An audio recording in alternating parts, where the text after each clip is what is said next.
টি-20 বিশ্বকাপে কখনই ভালো ফলাফল করতে পারেনি বাংলাদেশ দল। তবে এবারের স্কোয়াডটা বেশ শক্তিশালী।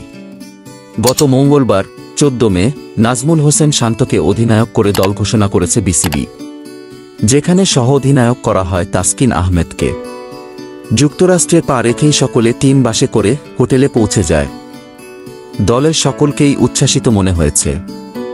অনেকেই প্রথমবার যুক্তরাষ্ট্রে পা রেখেছেন, আর এই যুক্তরাষ্ট্রেই আগামী 2 মাসের মতো সময় কাটাবে শান্ত সাকিবরা।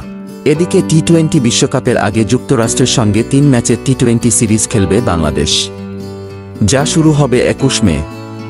এরপর 2টি ওয়ার্ম আপ ম্যাচ খেলবে টাইগাররা। শুক্রবার আইসিসি ওয়ার্ম আপের সূচি প্রকাশ করেছে। সূচি অনুযায়ী 28 মে টেক্সাসের গ্র্যান্ড প্রেরি ক্রিকেট স্টেডিয়ামে যুক্তরাষ্ট্রের বিপক্ষে প্রস্তুতি ম্যাচ খেলবে বাংলাদেশ, যা অনুষ্ঠিত হবে বাংলাদেশ সময় রাত 9:30টায়। এরপর আগামী 1 জুন শেষ ওয়ার্ম আপ ম্যাচে বাংলাদেশ খেলবে আসরের অন্যতম ফেভারিট দল ভারতের বিপক্ষে।